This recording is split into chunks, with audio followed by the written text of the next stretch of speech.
comme l'a dit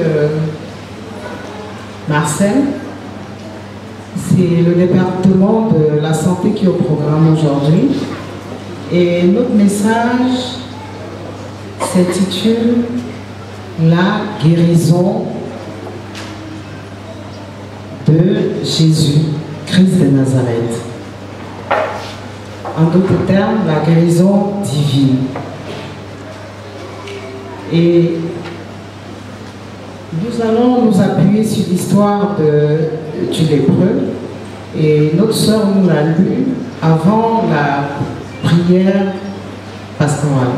Donc je vais reprendre le texte qui est inscrit dans le livre de Matthieu au chapitre 8 à partir du verset 1 jusqu'au verset 3.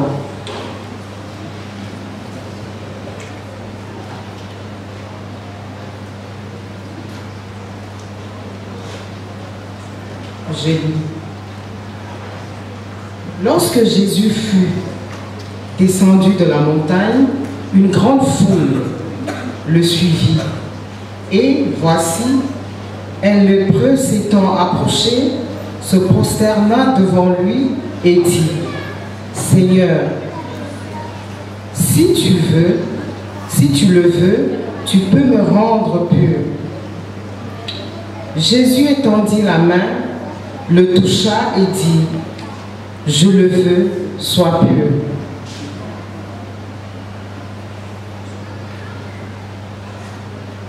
Aussitôt, il fut purifié de sa lèpre.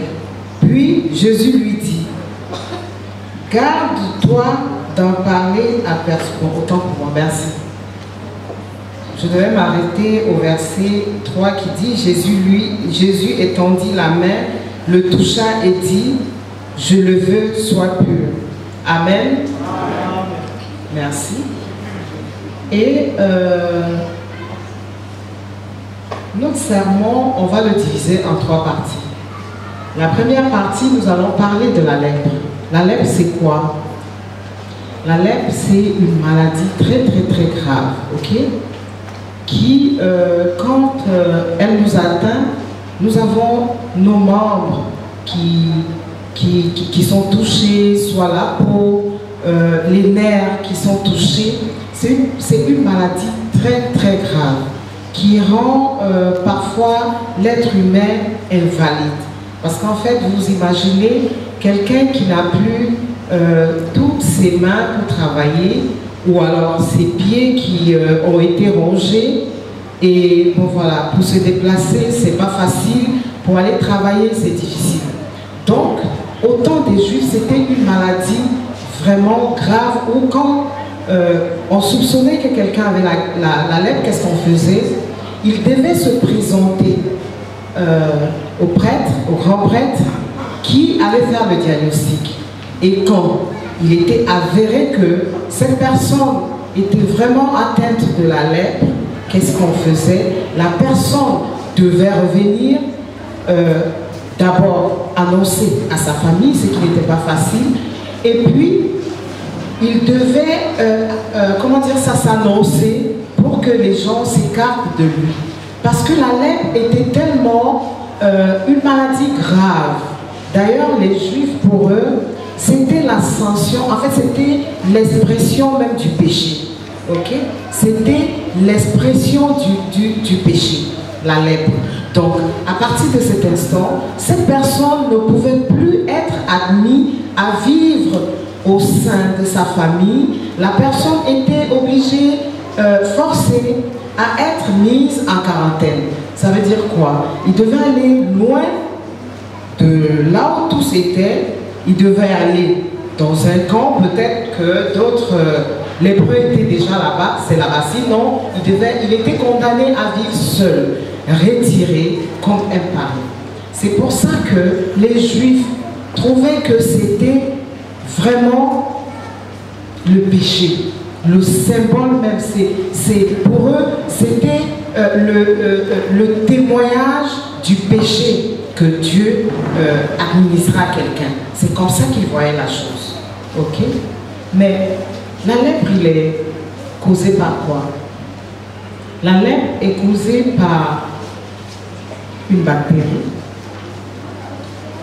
qu'on appelle le Mycobacterium leprae. Donc, cette bactérie est une bactérie, en fait, comment je peux dire ça, qui avilit l'homme, ok? Donc, il fallait beaucoup, par exemple, d'antibiotiques. C'est-à-dire que si vous n'êtes pas bien soigné, vous allez à la mort. Vous avez votre corps qui est... En fait, il y a des ulcérations, il y a des plaies, c'est plus très... En fait, il y a du pu et puis il y a de la mauvaise odeur. Donc, même quand celui qui est un lépreux devait même respirer, les gens se disaient, même son souffle qui vient de lui pouvait nous contaminer. C'est pour ça qu'absolument, il devait être écarté. Maintenant, après avoir expliqué tout cela, on se pose la question de nos jours, est-ce que la lèpre existe encore? Oui, la lèpre existe dans des pays encore très pauvres où l'hygiène n'est pas de mise, où les gens n'ont pas encore bien assimilé les méthodes d'asepsie, d'hygiène, en fait de propreté. Ça existe. Ça existe, mais quand même, on soigne des personnes, c'est plus comme avant. Maintenant, j'explique tout cela pour faire une certaine corrélation avec le péché.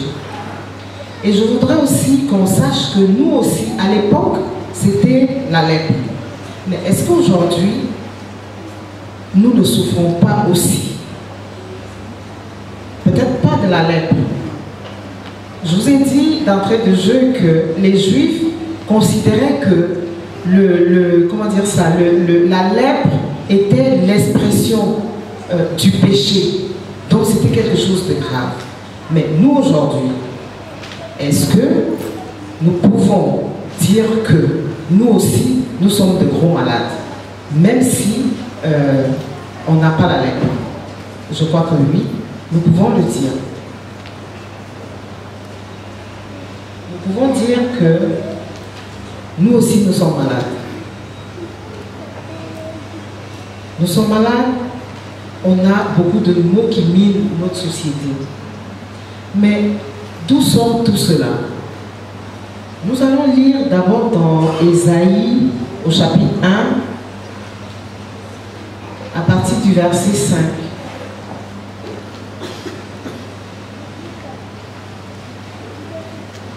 Excusez-moi.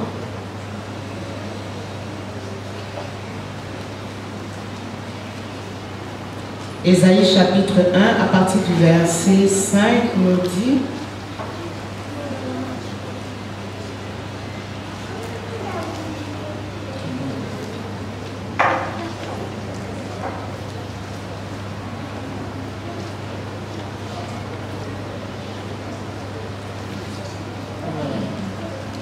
quel châtiment nouveau vous infligez quand vous multipliez vos révoltes?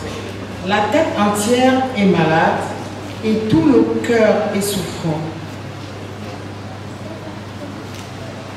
Bon, je vais jusqu'au verset 6 qui dit: de la plante du pied jusqu'à la tête, rien n'est en bon état. Ce ne sont que des blessures, contusions et plaies vives. Ok? Ça veut dire quoi? Nous tous, nous sommes malades. C'est-à-dire que si on demande à Dieu et qu'il regarde, il n'y a personne d'entre nous qui dira qu'il n'est pas malade. Et je repars encore avec ma comparaison. Qui ici peut dire qu'il n'a jamais péché ou qu'il ne pêche pas? Tous, nous péchons. Tous sommes malades du péché. Et ce péché, il nous met dans un gouffre où nous avons beaucoup de maux. Beaucoup de maux.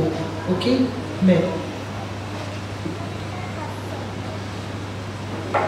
de nos jours, précisément, nous dirons que la lèpre, c'est quoi? Nous dirons que la lèpre, c'est tout ce qui mine notre société. C'est le moi, c'est l'égoïsme. Parce que quand le moi rentre dans une société, quand le moi, il faut tout pour moi, il faut si, moi, il m'a parlé mal, moi, il m'a mal regardé, moi, c'est pas moi il ne devrait pas me parler comme ça, ok? Je ne suis pas prête peut-être à pardonner pour... Dès que le moi rentre dans une société, il y a beaucoup de mots. C'est ce qui explique nos guerres, ok? Ce qui explique nos crises dans nos sociétés. Et même si nous descendons dans des cellules encore plus petites comme nos foyers, c'est toujours le moi qui amène les divisions, ok? Monsieur dira, non, ma femme, je ne suis pas content parce qu'elle ne s'est pas bien occupée de moi. Moi, son époux, oh non, je ne peux pas l'admettre. Et du coup, vous voyez, il y a une froideur qui s'installe. La dame aussi dira, non, mon époux, il m'a fait ci hier, il ne m'a pas demandé pardon. Donc, vraiment, et ça se cultive, les fossés deviennent assez grands. Or, si on était humbles les uns les autres, quelqu'un l'a fait, vous le prenez comme la Bible nous dit de pardonner, vous voyez qu'on avance. Mais à partir du moment où on garde et on cultive notre moi, on se dit, moi comme ça, on ne peut pas me parler comme ça, vous voyez un peu où nous allons. Nos familles sont divisées, les enfants même, à un moment donné, se déchirent contre leurs parents, et ainsi de suite. Et au niveau de l'État, en tout cas à tous les niveaux dans le monde, on parle des guerres, on parle de crise sociale partout. Pourquoi? Rappelons-nous de l'ange, l'un des anges qui était le plus beau, le meilleur, qui était au ciel avec tous les autres. Qu'est-ce qui a provoqué sa chute? C'est quand son moi a pris les devants. C'est-à-dire qu'à un moment donné, il a voulu être à la place de Dieu. Ok? Donc, pour lui, c'est-à-dire qu'il ne voulait plus être peut-être à côté, mais il veut être devant. Il faut que ce soit lui. Tout, c'est lui. Et nous savons tous, à partir de la Bible où il s'est retrouvé, il a été précipité sur la terre. Ok? Dieu l'a puni. Donc, frères et sœurs, cette histoire de moi nous perd beaucoup, et comme la lèpre, ça nous conduit donc dans des péchés, dans un engrenage qui nous met plus dans le camp de notre Dieu, mais dans le camp de l'autre. Faisons attention. Faisons beaucoup attention. Il y a beaucoup de vices. La drogue, la dépression, tout cela, c'est en sorte les conséquences du péché. Donc le péché n'est pas quelque chose qui est bien, c'est quelque chose qui nous détruit, qui nous avilit même, alors que nous sommes des belles et des bonnes créatures que Dieu a pris le soin de faire à son image. Et le péché, comme la lèpre, vient nous détruire parce que parfois nous nous laissons par notre ego, notre moi.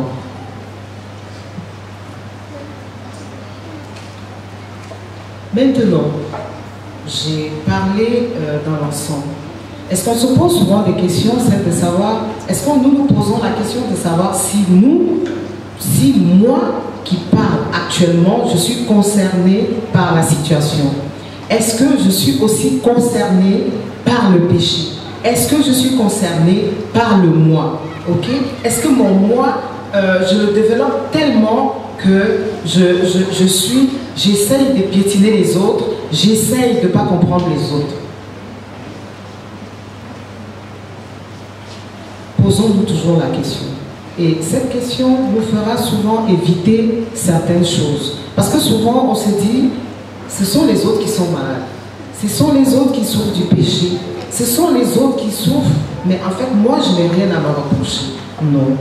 À tout moment, essayons toujours de nous remettre en cause. Essayons d'être humbles, simplement. Même si quelqu'un a marché sur votre pied, peut-être qu'il ne l'a pas fait sciemment.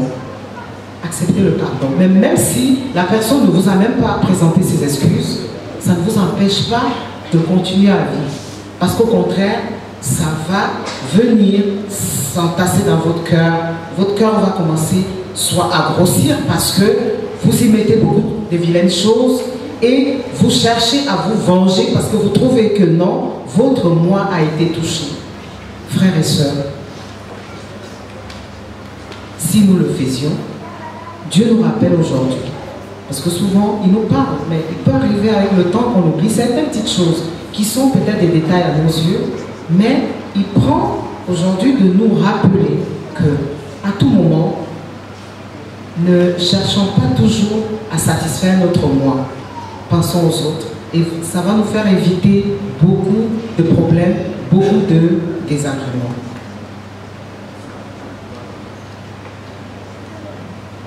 Nous pouvons aussi lire dans Psaume 53,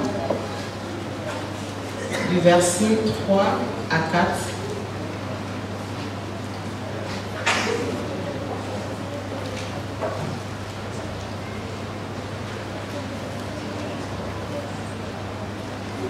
Bon, Psaume 53, verset 3 à 4, il nous dit quoi?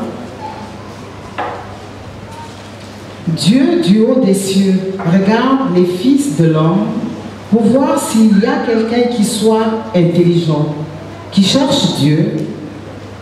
Tous sont égarés, tous sont pervertis. Il n'en est aucun qui fasse le bien, pas même un seul. Donc, comme je le disais tantôt, nous sommes tous concernés. Et voilà ce que la Bible nous dit dans Psaume 53, à partir du verset 3 jusqu'au verset 4. Quand il nous regarde, il n'y a pas un seul qui soit épargné. Tous. Alors, frères et sœurs, que devons-nous faire? Nous devons rester dans cette situation? Non. Nous ne devons pas. Parce que tantôt, je vous ai dit, la cause, ce qui nous amène à faire toujours ce qui est mauvais, c'est notre moi. Quand il prend de l'ampleur, quand il devient, quand nous le faisons passer au-dessus, il nous conduit à cette remarque, à cette vision que Dieu a vue de nous. Dans le moi, je ne sais pas comment, je sais pas ça, notre moi là, essayons de le mettre dans une cage parfois. Essayons, faisons des exercices où nous sommes amenés à être humbles, ça va nous aider. Et nous allons donc continuer, ça c'était la première partie, où on parlait du péché, on a parlé de la lèpre, on a fait la comparaison avec les deux, on a parlé du temps ancien, au temps des Juifs, comment ils trouvaient la lèpre, et aujourd'hui, comment nous pouvons trouver que c'est le péché qui est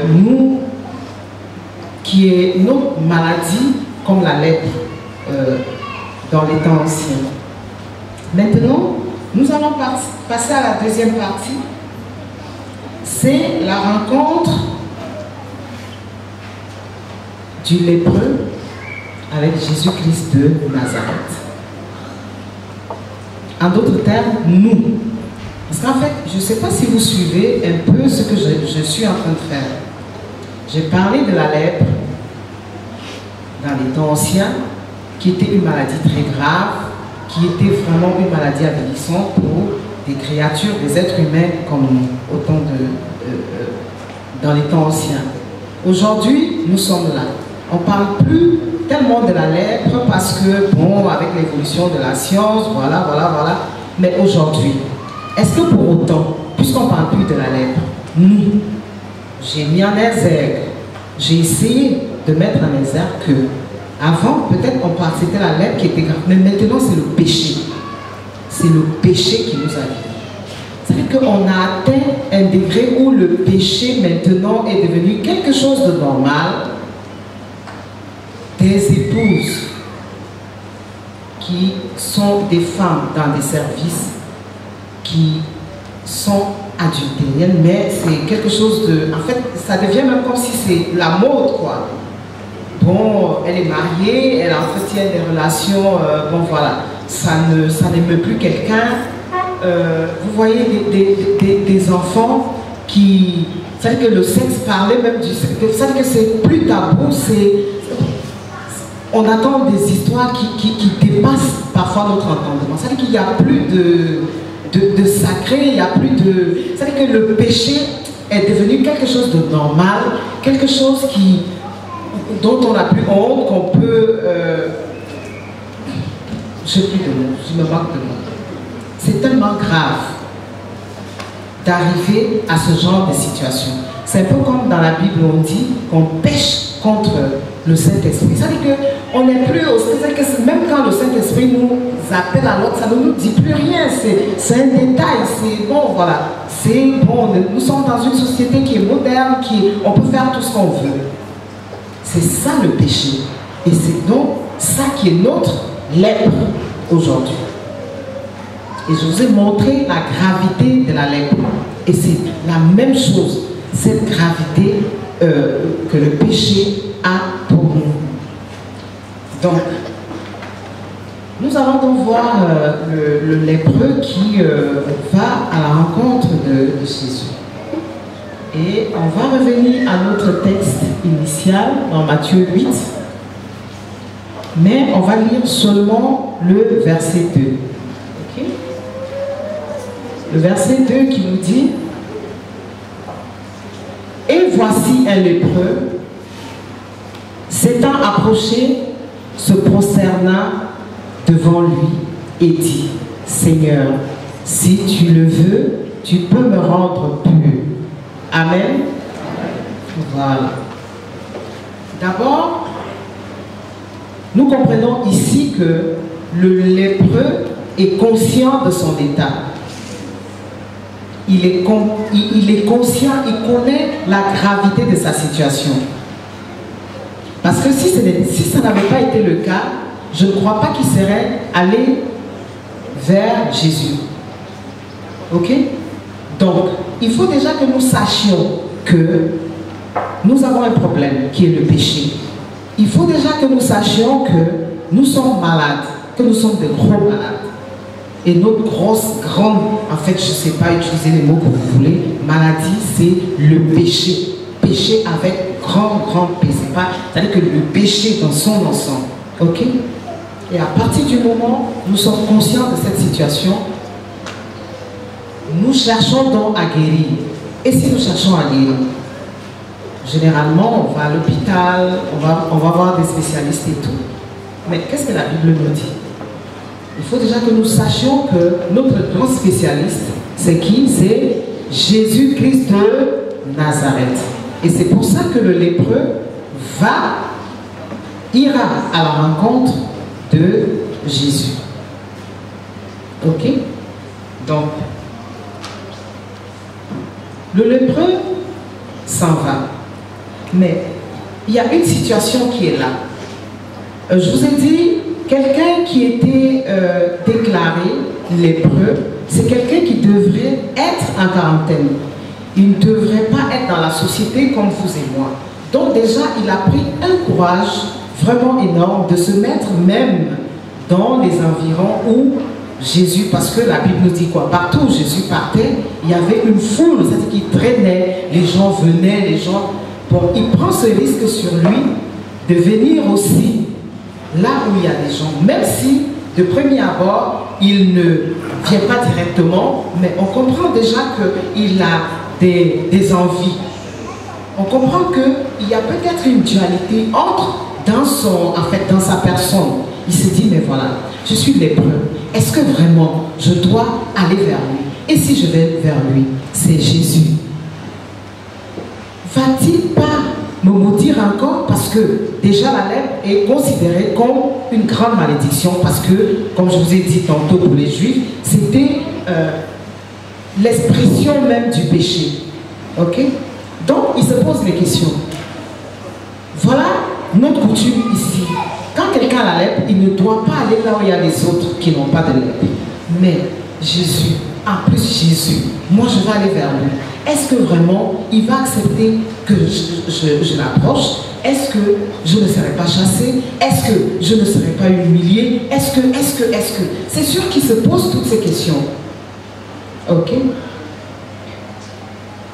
Et quand il se pose ces questions, effectivement, nous aussi, ça nous arrive. On se dit, bon, on a tellement péché, on a fait des choses tellement graves que, est-ce que c'est la peine? Mais en fait, quand nous pensons comme ça, c'est l'autre, c'est l'ennemi qui nous fait comprendre. Il se moque de nous-mêmes d'ailleurs, il dit, toi aussi comme ça, femme adulte, hein? Toi aussi comme ça, voleuse, hein? Toi qui vole même dans la maison de Dieu. Toi aussi, quand les gens veulent aller vers Jésus, toi aussi tu penses que tu peux y aller? Tu peux y aller toi aussi? Donc, vous êtes là, vous dites, on dirait qu'il a raison, hein? Moi je ne peux pas avancer, parce que voilà. Donc, on suppose que c'est tout cela qui passait dans la tête du lépreux. Donc, quand il est regardé. Donc, on peut imaginer beaucoup de choses. On peut. Donc, nous aussi, c'est la même chose que le diable fait avec nous. C'est la même chose. C'est la même chose.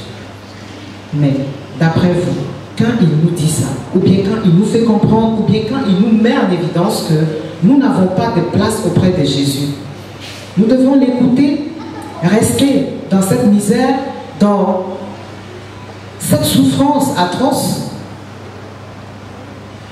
Oui, mon frère, vous avez raison de secouer la tête. Non, effectivement, nous ne devons pas lui faire cet honneur-là. Parce que la Bible nous le dit. Jésus, Dieu, ne repousse personne. Il faut seulement que nous soyons conscients de notre situation, d'état de gros malades, et que nous prenions la décision d'avancer et de chercher sincèrement que Dieu, sinon Jésus, nous guérisse. Moi, je suis du corps. Et souvent, quand je vais voir certains malades en chambre, parfois je leur pose la question, ça va, si, bon, non, on ne m'a pas soigné, ou bien, bon, voilà. Mais toujours, j'essaye de faire des petites prières avec eux. Et quand je finis, je leur dis, vous savez, nous, on soigne, mais c'est Jésus qui guérit. Et comme hier soir, quand je partais de mon service, je suis allée voir, en fait, on m'a invité voir quelqu'un qui souffrait, il a eu un accident de la route. Et il a eu une jambe fracturée et au niveau du cou. Donc, moi je partais déjà, il y a quelqu'un qui est arrivé, il dit, ah madame, vos travaux, je cherche, donc je suis allée les accompagner. Et il a insisté, il dit, c'est mon frère, pardon, il faut le voir. Il a dit, non, la dame, elle travaille ici et tout. Je voyais la souffrance du monsieur, puisqu'il ne pouvait même pas, il fallait que j'appelle les gens en chambre pour qu'on vienne bouger sa jambe. Parce que les parents voulaient le faire, je dis, non, vous allez lui faire mal. Donc, laissez-le, j'appelle, et effectivement, par la grâce de Dieu, j'ai appelé et on est venu. Et avec tout le sourire malgré qu'il souffrait, notre entretien, j'ai fini par lui dire, Dieu veille, Jésus au contrôle. Ça signifie quoi? Nous, on soigne à l'hôpital, mais ce n'est pas parce qu'on soigne que absolument vous serez guéris. Ou bien certains viennent avec des idées, mais sachons tous que c'est Jésus-Christ de Nazareth qui guérit. C'est Jésus-Christ de Nazareth qui guérit. Ok. C'est Jésus-Christ de Nazareth qui guérit. Et quelle que soit la maladie, lui, il a eu un accident par exemple, mais nous, je vous ai dit que le péché est notre grande maladie, sinon notre maladie grave. Et sachant que la Bible nous dit que Jésus peut nous guérir, mais à condition que nous-mêmes, nous voulions cette guérison. Et si nous voulons cette guérison, comment donc on doit être? On doit donc choisir de marcher fermement avec Jésus-Christ de Nazareth. On doit choisir de chercher à le comprendre, chercher à savoir tout ce qu'il met comme enseignement. Parce qu'en fait, si vous aimez quelqu'un, il obéit et parfois il vient, il dit, maman, tu as vu aujourd'hui, je n'ai pas fait ce que tu... Voilà. Donc l'enfant veut que ses parents soient contents de lui. C'est la même chose. On choisit Jésus, ok? Faisons de telle sorte que nous cherchons à comprendre qui est Jésus. Qu'est-ce qu'il aime? Qu'est-ce qu'il attend de nous? Vous comprenez? Ce sera simple. Ce ne sera même pas comme une relation où, comment je peux dire, où on vous force. Parce que vous-même, de votre propre chef, de votre cœur, vous voulez marcher avec Jésus. Et si vous voulez marcher avec lui, ça veut dire que vous l'aimez. Je ne sais pas si vous pouvez choisir de marcher avec quelqu'un que vous n'aimez pas. Si ce n'est pas, entre guillemets, comme on dit dans le monde, l'hypocrisie, peut-être pour certains petits intérêts, et puis bon, quelqu'un, sa tête ne vous plaît pas, et puis bon. Mais dans le sens premier, même si ce n'est pas dans une relation, comment dirais-je, amoureuse, il y a des personnes, il dit, mais cette personne me plaît, j'aime bien son style, j'aime bien. Puis vous approchez la personne. Mais quand vous approchez la personne, ce n'est pas pour aller faire que la personne soit peut-être fâchée contre vous. Au contraire, vous allez essayer de bien paraître, de chercher à plaire à la personne. Faisons la même chose. Cherchons à plaire à notre Jésus. Et je crois que nous ne serons jamais perdants. Au contraire, nous allons beaucoup gagner. Il va nous aider. Le péché qui est notre maladie, il va faire qu'on s'éloigne du péché. Parce que de nous-mêmes, nous ne pouvons pas y arriver. Mais si, comme j'ai dit, on cherche à comprendre qui est Jésus, nous allons